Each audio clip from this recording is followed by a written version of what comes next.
Depois de ter estudado toda a parte de poríferos, toda a parte de quinidários, a parte de plateamentos com as verminoses, nós entramos agora num grupo novo de animais. Os primeiros que vão apresentar, daqui para frente, todos eles têm celoma. Então esse primeiro grupo que nós vamos trabalhar de animais com celoma é o grupo ou filo dos moluscos, também chamado em latim de filo mollusca. Nesse caso, são animais chamados de animais de corpo mole. Significa que a estrutura física deles ela é mais molenga, assim, menos protegida, vamos chamar assim. Nesse caso, são animais que, para proteger, então, vão apresentar uma concha calcária feita de carbonato de cálcio, que é o CaCO3. Nesse caso, esses indivíduos que apresentam essa concha calcária, então, eles apresentam, se não houver a concha calcária, uma fina camadinha pequenininha de quitina, que é uma cutícula de quitina, que é um carboidrato fino. Se não tiver essa concha e for um animal, por exemplo, que vive na terra, que não vive dentro da água, jogar um punhado de sal em cima dele, como ele não tem proteção nenhuma, aí a água começa a ser retirada do corpo dele pelo sal através do processo de osmose, ele vai morrer. Que é o que acontece quando a gente joga, por exemplo, um punhado de sal em cima de uma lesma. Então, essa concha de calcário está presente em quase todos os grupos dos moluscos. Tá? Então, os moluscos são divididos em vários grupos ou classes e quase todos têm concha. Por isso, a concha é utilizada como um critério de classificação e de separação desses indivíduos. Nesse caso aqui, o manto é o nome da camada de células que secreta, que fabrica, que produz a concha calcária. Tá? Então é bem importante nesse caso. Além disso, nós vamos encontrar apenas no filo dos moluscos uma estrutura que funciona que nem uma língua raladora. É uma língua que o bicho bota para fora e vai lambendo o chão e vai raspando o chão, onde ele vai tirando tudo que tiver de sujeirinha no chão. Tá? Essa língua se chama rádula. É uma língua raladora. Tá? Ela passa no chão ralando, removendo qualquer sujeirinha que tem ali e ele possa se alimentar. Animais que vivem assim, por exemplo, são chamados então de detritívoros, que comem detritos, que é sobras ou restinhos que estão no chão.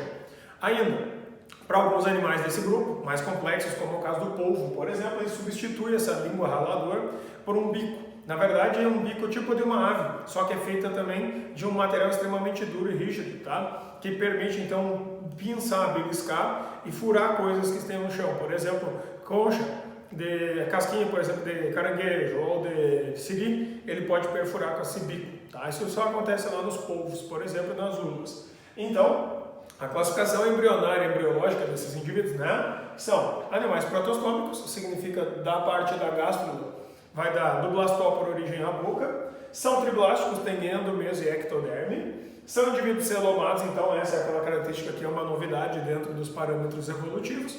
Celoma, na prática, significa um buracão no meio do organismo, onde esse indivíduo pode estocar e alojar determinados outros sistemas. São indivíduos bilaterais, significa que tem aquele corte sagital que reparte o corpo em dois lados simétricos, não esqueçam disso. Divisão do corpo, nesse caso então, se tu separar o corpo dos animais, ele basicamente vai ser dividido de forma geral, assim, em cabeça. É a parte onde está a porção toda de coordenação, é a parte da cefalização, onde vai ter tentáculo, um possível olho para identificar alguma coisa. O pé, que é a parte locomotora, que é a que vai estar em contato com o solo, ou às vezes, no caso dos polvos, por exemplo, transformado para tentáculos, Então essa parte do pé é voltada para a locomoção. E ainda a massa visceral. O que é a massa visceral? Massa visceral é um monte de vísceras, ou vamos chamar assim de monte de tripas. É tudo que tem dentro dos sistemas, dentro desse indivíduo, que vai ser fígado, rim, baço, se tiver, intestinos, o que está dentro, no nosso caso, dentro da barriga, tá? Essa é a massa visceral que vão realizar as funções orgânicas, ou seja, são os órgãos dos sistemas que vão fazer esses papéis. Sendo assim, quais são esses sistemas que estão presentes no corpo desses animais? Em primeiro, lembre que o sistema digestório é aquele primeiro que aparece, é um dos mais importantes então, porque garante a nutrição dos indivíduos. Então o sistema digestório, ele é um sistema digestório do tipo completo, com rádula, que é quase sempre aquela língua que rala a comida e recolhe a comida primeiro. E a digestão é extracelular, que significa que esses indivíduos vão ter um sistema especializado, onde agora o sistema sozinho é responsável por fazer todo o processo de digestão. A célula em si, como era lá nos poríferos, como era lá nos quinidários, já vai perdendo esse papel, essa atividade. Sendo assim, o que acaba acontecendo então é que o sistema digestório agora ele tem um buraco no estômago que faz todo o processo digestivo. A célula não precisa se preocupar em fazer essa atividade. Ainda, lembre que a rádula às vezes pode ser substituída então por essa pinça, por essa mandíbula em forma de bico que existe lá no caso dos cefalópodes, que é o caso dos polvos e das lulas. Ainda, segundo tipo de sistema, respiratório. Para quem está dentro da Terra, esse sistema respiratório ele é primitivo ainda, mas já é pulmonar. Tá? Então pode ser pulmão primitivo, que é uma membrana com vascularização que faz troca gasosa, quase como se fosse o nosso alvéolo pulmonar. Tá? Pode ainda ser por difusão, quando não houver concha, normalmente, que é o caso da lesma, troca diretamente da pele com o meio. E para os que estão dentro da água, né, pode ser na forma de brânquias. Aí as brânquias podem ter forma de filamento e tal, mas é por brânquia. Aí nesse caso, então lembre, brânquia é para quem está dentro da água, que nem peixe, por exemplo. Pulmão para quem está na terra, é um pulmão primitivo, tá? E ainda, para aqueles que têm um sistema mais simples ainda, é diretamente por difusão através da pele, que é o caso das lesmas, mais especialmente falando, certo? Além disso, sistema excretor. O sistema excretor, na verdade, é um sistema excretor similar ao nosso, bem primitivo. E, na verdade, como o corpo desses animais vai ter um buraco interno, é como se dentro da concha tivesse um monte de meleca, como se fosse uma gelatina. E aí, dentro desse gel, dessa gelatina, tem vários filamentos pequenininhos que coletam as impurezas e levam através de um poro para dentro do sistema digestório e o sistema digestório joga fora. Esse sistema, para nós, para os humanos, ele é chamado de metanefrídeo. Lá dentro do rim acontece isso. Nesse caso, alguns animais podem até ter rins simplificados, primitivos, ou simplesmente os metanefrídeos, que são as estruturas de filtração dessa gelatina que tem dentro do corpo. Então, o sistema excretor é por metanefrídeos, que é um sistema que coa e elimina todas as impurezas que estão soltas por dentro do corpo. Para esses animais, um quarto tipo de sistema, que é o nervoso, ele é um sistema assim, bem mais desenvolvido que os anteriores, mas ainda não é o melhor de todos. É um sistema nervoso chamado de ganglionar. Gânglio é sinônimo de bolinha, tá? Então, existem bolinhas onde tem um monte de neurônio acumulado, em especial na zona da cabeça. Na zona da cabeça, então, que é a parte de coordenação nervosa, é como se tivesse os nossos dois hemisférios cerebrais, só que são duas bolinhas. Para esses animais, como eles podem ter tentáculo na cabeça, aí vai os neurônios para dentro da cabeça, assim, tá? Para dentro dos tentáculos. Sendo assim, é um sistema ganglionar que tem gânglios na cabeça, tá? Que são os gânglios nervosos centrais. Depois tem gânglios no pé, chamados de gânglios pedais, que coordenam a locomoção. E os gânglios viscerais, que são os gânglios que coordenam o movimento do coração, o movimento do intestino, etc. Então, é ganglionar o sistema, tá? Sempre gânglios pares, portanto, o sistema é todo bilateral, né? Dividido em dois lados do corpo. Além disso, um sistema que é novidade. Esse sistema não existia antes, tá? Nesse caso aqui, o sistema circulatório, ele é um sistema circulatório que pode aparecer de maneira diferenciada, em dois tipos diferentes. Que é o sistema circulatório aberto ou lacunar, que significa que tem uma lacuna, tem um espaço dentro do corpo, onde circula o fluido que vai fazer o papel de sangue. Se o sistema for lacunar ou aberto, a gente diz que em vez de sangue existe uma hemolinfa, que é uma linfa, que é um líquido esbranquiçado, que vai fazer as vezes de sangue. Agora, se o sistema circulatório tiver um coração, onde o sangue sai, vai e volta para o coração, sem sair de dentro do sistema circulatório, sem sair de dentro dos vasos sanguíneos, a gente diz que o sistema circulatório é fechado. Só que em moluscos, fechado é uma exceção, é raro de acontecer. Acontece só no grupo, que é o dos cefalópodes, que é o grupo melhor, assim, mais completo de todos dentro dos moluscos, que é o grupo do polvo, da lula e do nautilus, certo? Sendo assim, o que acaba acontecendo então é que nós vamos diferenciar mais ou menos assim os sistemas circulatórios. Imaginei a cabeça do bicho, fica aqui com os tentáculos, e o resto do corpo, tá? O sistema circulatório aberto, ele tem um coração no meio, que vai ter vasos sanguíneos que esparramam esse fluido, que é a hemolinfa. Aí o fluido esparrama, passeia por todo o corpo do bicho e volta para o coração. Quando ele vai fazer isso, que o coração bombeia, ele se esparrama pelo corpo, depois fica solto, boiando lá no corpo, e depois volta para dentro do coração por outro local, esse sistema é um sistema circulatório ou aberto, ou lacunar. Nesse sistema circulatório aberto, lacunar ou aberto aqui, se a gente pegar e jogar um punhado de sal em cima da lesma, pode ver que não sobra nada. É aquela água que é a hemolinfa que fica espalhada pelo chão. Água, se tu tiver um sistema circulatório, onde tu tem um coração, aí tem vasos sanguíneos que saem do coração levando o sangue, e outros vasos que passam recolhendo e trazendo de volta para dentro do coração, e aí o sangue não fica solto pelo corpo, isso é um sistema circulatório fechado. O fechado, nesse caso, como eu já tinha falado, só vai aparecer dentro dos polvos, das lulas e do nautilus, tá? O resto não tem, o resto é sistema circulatório aberto. Então, é mais comum ser desse tipo aqui nos moluscos que desse. O nosso corpo, por exemplo, tem um sistema circulatório fechado assim, tá? Então, sistema circulatório fechado a gente encontra em moluscos cefalópodes, encontra nos anelídeos, que é o grupo das minhocas, que é o que a gente não viu ainda, e no grupo dos cordados, que é o nosso grupo. Peixes, anfíbios, répteis, aves e mamíferos. Então, sistema circulatório fechado não é para todo mundo, certo? Considerando isso, o último sistema que pode aparecer, o sistema reprodutor. O sistema reprodutor, quase sempre, praticamente em todos os casos de moluscos, eles serão dioicos, que significa macho e fêmea, certo? Mas às vezes tem macho e fêmea no mesmo corpo e eles podem ser hermafroditas. Não é muito comum, mas por exemplo, no grupo, por exemplo, dos gastrópodes, que nem é o caso do escargot, que é aquela lesminha que você come, né? Nesse caso, ele é hermafrodita. Mas a grande maioria dos indivíduos vai ser seres dioicos. Tem macho e tem fêmea que se encontram e se acasalam, né? Sendo assim, a gente pode ter um sistema reprodutor com fecundação cruzada, que é o mais normal por ter macho e fêmea, externo e interno. Significa, às vezes, os bichos jogam os gametas dentro da água, fecundação externa, ou às vezes o macho tem uma estrutura similar, assim como um poro reprodutor embaixo do corpo dele, embaixo do pé, que encosta com a fêmea e troca a gameta diretamente do macho para a fêmea. Aí, como é dentro da fêmea, a fecundação pode ser interna.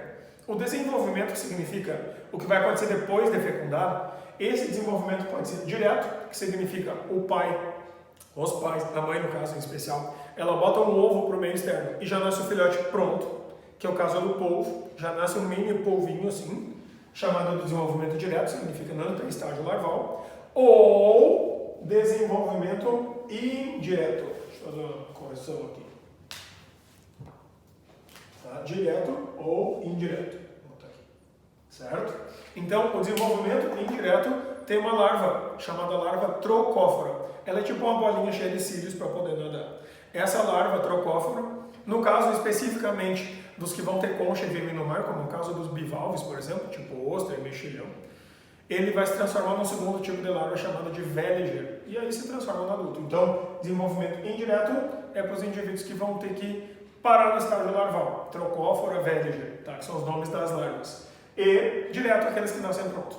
Lembra que direto é só para o grupo do polvo, que é o mais desenvolvido de todos. Então, cuidado, existem espécies hermafroditas. Não é o comum, não é o convencional. Então, se a gente fosse ver como ficariam todos esses sistemas dentro de um molusco simples, a gente pega, por exemplo, um molusco mais popular, um caracol, por exemplo, né? Um caramujinho desses de pátio que come lavoura de alface, por exemplo. Quando acontece isso, a gente pega a estrutura de uma coisa chamada de molusco geral hipotético.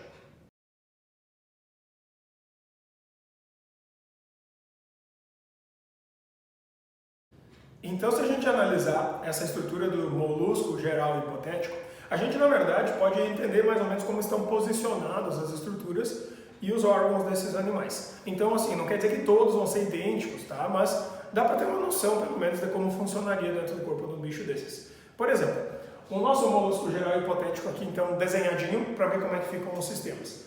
Região da cabeça, onde estão os gânglios nervosos cerebrais, são aqueles que comandam, tá? No polvo já é um cérebro mesmo, mas só no polvo. Aí esses gânglios cerebrais, eles vão mandar nervos para dentro dos tentáculos da cabeça, que vão ficar tipo umas anteninhas assim, fazendo um papel de um olho, tá? Alguns de vocês talvez já tenham feito isso, que é pegar um lápis e tocar naquela anteninha que tem no lesma e ela recolhe assim. É mais ou menos que nem alguém pegar um pauzinho e enfiar no teu olho e tu também vai fazer assim, né? Isso é um exemplo de um gânglio nervoso, ele vai sentir dor, que nem tu sentiria. Então, aqui os gânglios são os principais, mas podem aparecer os do pé, podem aparecer os das vísceras, que são aqueles outros gânglios responsáveis, então, por fazer as outras funções, né? Coordenar a locomoção e coordenar a movimentação dos órgãos internos. Além disso, a gente vai encontrar aqui a rádula, que é aquela língua raladora, fica bem ali na entrada da boca, tá? O bicho bota a língua para fora, vai raspando toda aquela coisa que tem no chão.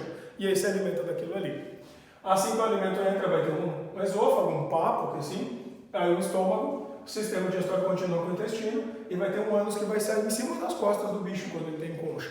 Então existe um buraco dentro da concha, uma cavidade, que é esse espaço pontilhado laranja aqui, chamado então de cavidade do manto ou cavidade paleal. Nessa cavidade, vários sistemas desembocam naquele ponto e ocupam aquele lugar ali, tá? Quando acontece isso aqui, o manto, na verdade, é só a fina camada de células que tem por dentro da concha, que é representado pela linha pontilhada aqui, e que na verdade secreta e produz a concha. Essa camada toda de dentro da concha, tá? Ela é na verdade uma camada toda brilhosa e mais lisinha, justamente para não lesionar os sistemas internos. Essa parte, quando é, por exemplo, numa conchinha que nem, por exemplo, assim, um mexilhão ou de repente uma ostra, tal, aquela partezinha que tem pelo lado de dentro ali é o que a gente chama de madrepérola. No caso das conchas, que nem as ostras, por exemplo, fica justamente entre o manto e a concha um espaço. Naquele espaço, qualquer sujeira que entre ali, a própria camada do manto começa a liberar uma substância melequenta chamada substância nacarada. Essa substância, ou nácar, tá? Ela vai enrolando a sujeira e vai formando uma bola protetora ali por dentro.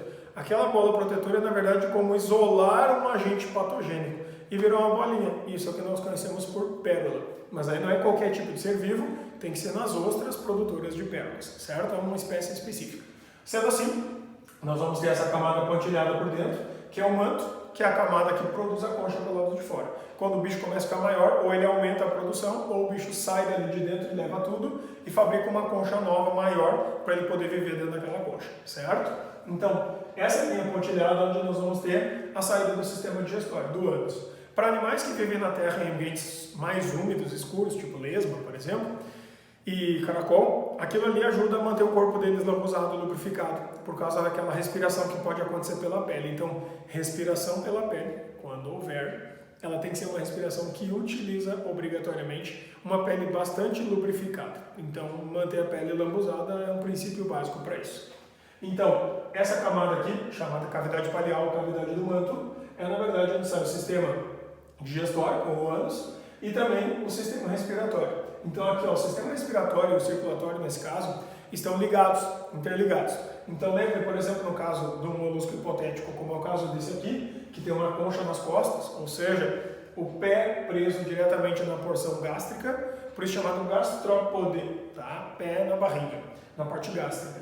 Nesse caso aqui, a gente vai ter um coraçãozinho, que tem um dos lados aberto e o outro lado que é fechado. Então, o lado fechado vai embora com o vaso sanguíneo e pega uma parte tipo uma bolsa, uma bolha. Essa bolha que fica toda vascularizada, ela na verdade é onde faz a troca gasosa. Então, é uma espécie de pulmão primitivo, que também fica dentro da cavidade palial, cavidade do manto. Então, o coração manda o vaso sanguíneo levar até lá a hemolinfa, troca os gases ali e o sangue volta. E aí espalha por todo esse buracão do meio aqui, que é o tal do celoma do bicho. Aí, a gente encontra ainda, ligado no sistema digestório, o rim do tipo metanéfrico ou rim com metanefrídeos. Nesse caso, o rim metanéfrico ou rim com metanefrídeos, ele na realidade, ele tem um monte de filamentos pequenininhos, assim tipo uns cabelinhos, que se misturam naquele celoma, naquele fluido que parece um gel.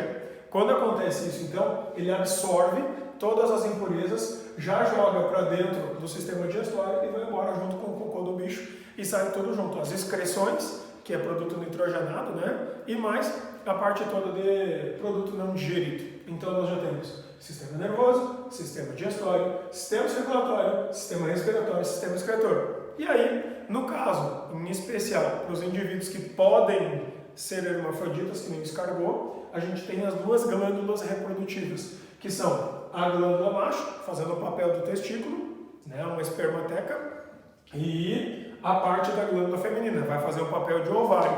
Então, quando acontecer isso, e o bichinho tiver os dois juntos, eles estão interligados. Assim, quando acontecer isso aqui, saem os gametas pelo mesmo ponto. Por isso que às vezes ele pode fecundar aqui no meio e fazer um processo de autofecundação. Então, aqui em azul nós temos o sistema reprodutor. Pelo lado de fora, em azul, a concha, que protege aquele bicho, e aí quando dá um peteleco nele, assim, ele vai tudo lá para dentro da concha. Para alguns animais, isso pode servir como uma forma de proteção, né? Então, nesse caso aqui, a divisão do corpo é cabeça, a parte da cefalização, que coordena tudo, o pé, que é a parte de baixo, que promove a locomoção, o deslizamento.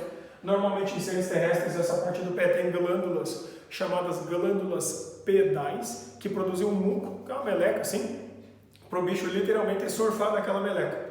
A gente pode ver que quando tem no pátio uma lista brilhosa no chão, dá para ver onde é que passou uma lesma. Não precisa nem ver a lesma, sabendo que tendo aquilo ali, já sabe que ela passou por ali. E por último, todo esse monte de sistemas e órgãos internos constitui a massa visceral. Lembrem que por dentro da concha, então, tudo isso é envolvido pelo manto. O manto, ele envolve sempre esses sistemas, mesmo que não haja concha, só que aí não tendo concha o manto é pequeno, tá? Então a camada produtora de manto nesse caso, né, produtora de concha, melhor dizendo, quase não vai ter importância ou papel.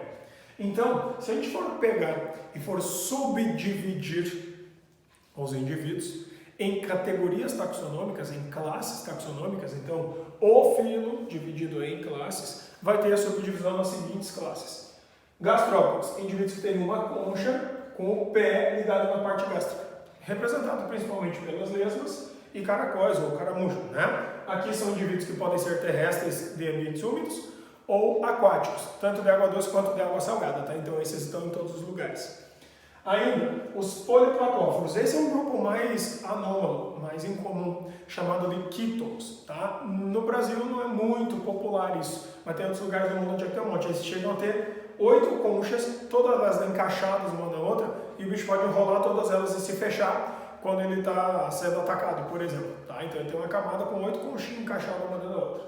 Ainda, os bivalves, representados pelas ostras. Bivalve significa com 2 válvulas ou 2 placas de concha, então são aqueles que abrem e fecham a concha assim, como é o caso, por exemplo, das ostras, dos mexilhões e do marisco, que no sul do Brasil é muito comum, que é um mexilhão de concha toda branca, que vive na zona da praia, assim, né? Quando tem mar mais revoltado, assim, quando dá, por exemplo, ressaca no mar, é normal o pessoal pegar uma pá, uma enxada, ou até mesmo um cano, assim, e cavar na beira da praia para tirar mexilhão, para fazer normalmente alguns tipos de pratos da culinária, mais ligado à parte marítima mesmo, né? Tipo assim, vamos pegar um exemplo assim, tipo no Rio Grande do Sul tem um prato popular que é chamado de carreteira de mexilhão, tá? Que é um prato popular. Mas poderiam ser feitos vários outros tipos de coisa, tipo a própria paella, por exemplo, espanhola, é feita com mexilhão daí em vez do marisco, certo?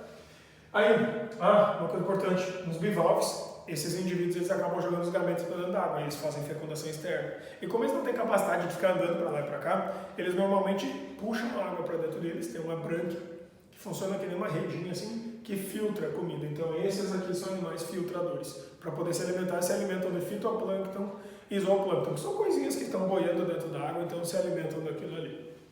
Já no terceiro grupo, então dos bivalves, cuidado que tem bastante importância alimentar. No quarto grupo, que é o grupo dos escafópodes, também não é um grupo muito popular, mas é um bicho que tem forma de dente, como se fosse um dente de uma cobra, curvado assim, tá? Chamado dentálios. É um bichinho que fica enterrado na areia e ele tem 2 canudinhos para fora da areia que chupam a água e filtram a água para poder se alimentar também.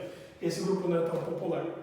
E os cefalópodes. Aqui sim nós temos o grande grupo. No grupo dos cefalópodes, é o grande grupo não em número de indivíduos, mas sim em importância evolutiva, porque eles têm sistemas muito melhores que os outros, representados pelos polvos, pelas lulas e pelo Nautilus, tá? Então esses grupos aqui, como o caso do polvo, por exemplo, ele chega até aquela glândula de tinta para esguichar dentro da água, criar uma turbidez na água para tentar fugir do predador. Eles conseguem ter ritual de acasalamento, eles conseguem ter técnica de caça em grupo às vezes. Então nesse caso aqui, esses animais eles apresentam de importante assim, evolutivo mais complexo, sistema circulatório fechado, fecundação interna, o desenvolvimento direto, tá? E esses indivíduos apresentam, em vez da rádula, aquela mandíbula, né? Em forma de bico, assim, que pode furar, inclusive um caranguejo, por exemplo, e esse é alimentado daquilo ali, tá? Então, esses 3 grupos aqui vão apresentar concha